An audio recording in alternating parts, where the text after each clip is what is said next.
Hi எல்லோரும் எப்படி இருக்கீங்க? இது லாஸ்ட்டு ஃப்ரைடே விலாகுங்க. ஸோ அன்றைக்கி காலையில் சாம்பார் ரசம் வச்சுக்கலாம் அப்படின்னு சொல்லிட்டு நான் பிளான் பண்ணியிருந்தேன் நைட்டு. காலையில் எழுந்திரிச்சி வரும்போதே பாப்பா வந்துட்டு இல்லை எனக்கு மஷ்ரூம் பிரியாணி ஆனியன் ரைத்தா வேணும் அப்படின்னு சொல்லி ஆர்டர் கொடுத்துட்டாங்க. இப்போ நம்ம வீட்டு மகாராணி ஆர்டர் கொடுத்து நம்ம அதை மீற முடியுங்களா? அப்புறம் அவ்வளோதான், ஸ்கூலுக்கு கிளப்புறதுக்குள்ளே ஒரு வழி ஆயிரும். அன்றைக்கி வர அவங்களுக்கு பாப்பாவுக்கு ட்ரெடிஷ்னல் வேறு வேர் பண்ணிட்டு வர சொல்லிட்டாங்க. தீபாவளி செலிப்ரேஷனுக்காக பாப்பாவுக்கு மட்டும் இல்லைங்க, தம்பிக்கும் ட்ரெடிஷ்னல் வேர் தான்.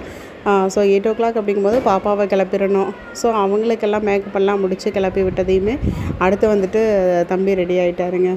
அப்பப்பா நான் பாப்பாவை கூட சீக்கிரமாக கிளப்பி அனுப்பிச்சிட்டேங்க. தம்பியை கிளப்புறக்குள்ளே தான் ஒரு வழி ஆகிடுச்சு. அதுவும் லிப்ஸ்டிக் இல்லாமல் வந்துட்டு ஸ்கூலுக்கு கிளம்ப மாட்டேன்னு ஒரே அடம் பாருங்கள். எவ்வளோ தான் வந்துட்டு நமக்கு ஹரிபரியாக இருந்தாலும் நம்ம குழந்தைகளுக்கு வந்துட்டு அழகு பண்ணி நம்ம ஸ்கூலுக்கு அனுப்பும் போது இன்னும் பார்த்து பண்ணுவோம் இல்லைங்களா? அவங்க அப்படி அழகாக போகும்போது அதை பார்க்கும்போது நமக்கும் ஒரு மாதிரி மனசுக்கு ரொம்ப நிறைவாக இருக்கும், ஹாப்பியாகவும் இருக்கும் இல்லைங்களா? அன்றைக்கி தம்பிக்கும் ஒரே குஷிங்க. ஏன்னா ட்ரெடிஷ்னல் வியரில் போகிறாரு இல்லைங்களா, யூனிஃபார்ம் இல்லாமல். ஸோ அதனால் ஒரே ஹாப்பியாக தான் தலைவர் கிளம்புனார்.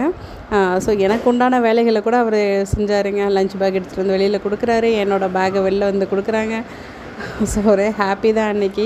அப்புறம் எப்போவுமே முடிஞ்ச வரைக்கும் நம்மளோட மனசை வந்து ரொம்ப ஹாப்பியாக வச்சுக்கணுங்க. ஏன்னா இதுவும் கடந்து போகும், எதுவும் கடந்து போகும். அதாவது எப்போவுமே வந்துட்டு கஷ்டமே நமக்கு இருக்காது இல்லைங்களா?